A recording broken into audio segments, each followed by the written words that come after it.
All of his co-workers were gone. What could it mean? Stanley decided to go to the meeting room. Perhaps he had simply missed a memo.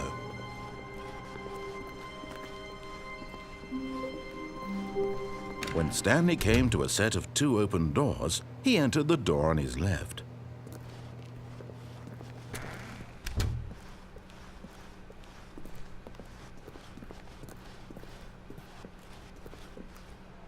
Yet there was not a single person here either. Feeling a wave of disbelief, Stanley decided to go up to his boss's office, hoping he... Stanley stepped into the broom closet, but there was nothing here, so he turned around and got back on track.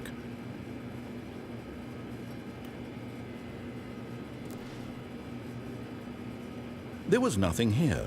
No choice to make, no path to follow, just an empty broom closet. No reason to still be here.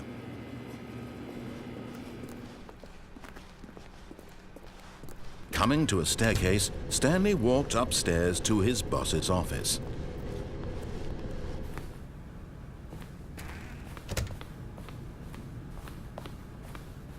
Stepping into his manager's office, Stanley was once again stunned to discover not an indication of any human life.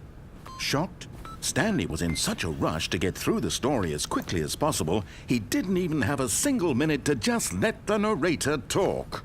That kind of anxiety isn't healthy, so he relaxed for a few moments with some calming New Age music.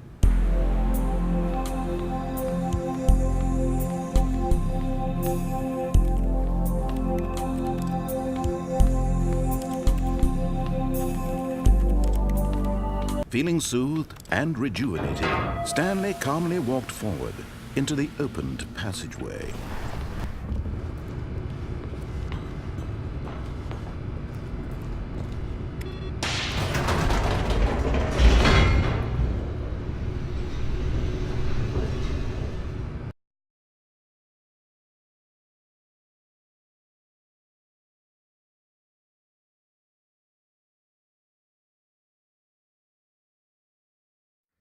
Descending deeper into the building, Stanley realized he felt a bit peculiar.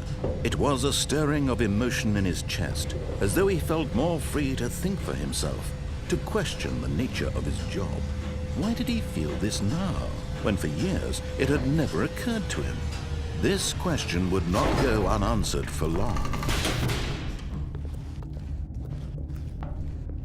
Stanley walked straight ahead through the large door that read Mind Control Facility.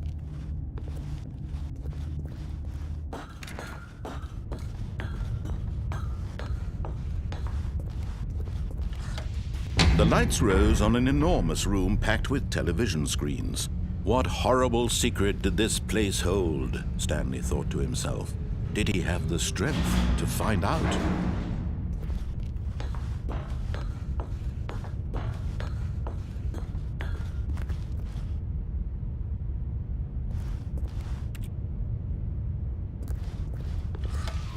Now the monitors jumped to life, their true nature revealed. Each bore the number of an employee in the building, Stanley's co-workers. The lives of so many individuals reduced to images on a screen, and Stanley, one of them, eternally monitored in this place where freedom meant nothing.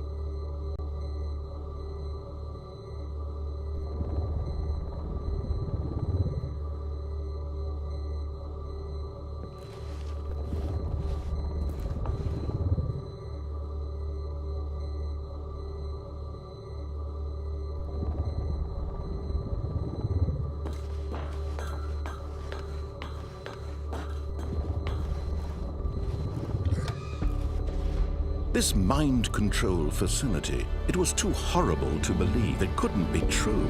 Had Stanley really been under someone's control all this time? Was this the only reason he was happy with his boring job? That his emotions had been manipulated to accept it blindly? No, he refused to believe it. He couldn't accept it. His own life in someone else's control? Never! It was unthinkable. Wasn't it? Was it even possible? Had he truly spent his entire life utterly blind to the world? But here was the proof, the heart of the operation. Controls labeled with emotions, happy or sad or content, walking, eating, working, all of it monitored and commanded from this very place. And as the cold reality of his past began to sink in, Stanley decided that this machinery would never again exert its terrible power over another human life. For he would dismantle the controls once and for all.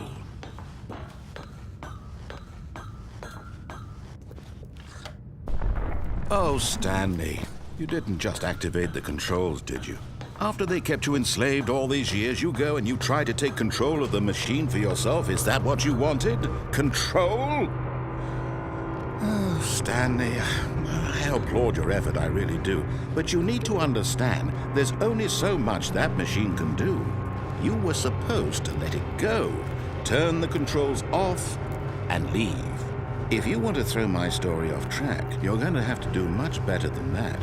I'm afraid you don't have nearly the power you think you do. For example, and I believe you'll find this pertinent, Stanley suddenly realized he had just initiated the network's emergency detonation system.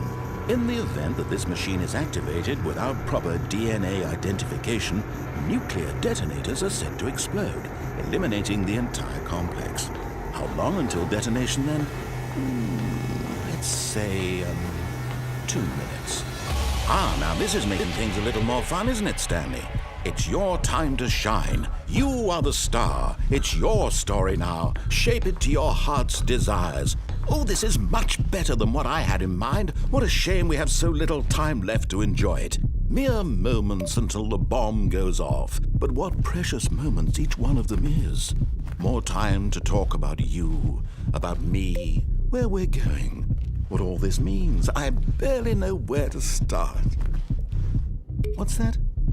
You'd like to know where your co-workers are? A moment of solace before you're obliterated? All right, I'm in a good mood. You're gonna die anyway. I'll tell you exactly what happened to them. I erased them. I turned off the machine. I set you free. Of course, that was merely in this instance of the story. Sometimes when I tell it, I simply let you sit there in your office forever, pushing buttons endlessly and then dying alone. Other times, I let the office sink into the ground, swallowing everyone inside, or I let it burn to a crisp. I have to say this, though, this version of events has been rather amusing. Watching you try to make sense of everything and take back the control wrested away from you, it's quite rich. I almost hate to see it go. But I'm sure whatever I come up with on the next go-around will be even better. My goodness, only 34 seconds left. But I'm enjoying this so much. You know what? To hell with it. I'm going to put some extra time on the clock, why not? These are precious additional seconds, Stanley. Time doesn't grow on trees. Oh dear me, what's the matter, Stanley? Is it that you have no idea where you're going or what you're supposed to be doing right now? Or did you just assume when you saw that timer that something in this room was capable of turning it off? I mean, look at you. Running from button to button, screen to screen, clicking on every little thing in this room. These numbered buttons, no, these colored ones. Or maybe this big red button, or this door. Everything, anything, something here will save me. Why would you think that, Stanley? That this video game can be beaten? Won? Solved? Do you have any idea what your purpose in this place is? Stanley, you're in for quite a disappointment. But here's a spoiler for you. That timer isn't a catalyst to keep the action moving along. It's just seconds ticking away to your death. You're only still playing instead of watching a cutscene because I want to watch you for every moment that you're powerless. To see you made humble. This is not a challenge. It's a tragedy. You wanted to control this world, that's fine. But I'm going to destroy it first, so you can't. Take a look at the clock, Stanley. That's 30 seconds you have left to struggle. 30 seconds until a big boom and then nothing. No ending here, just you being blown to pieces.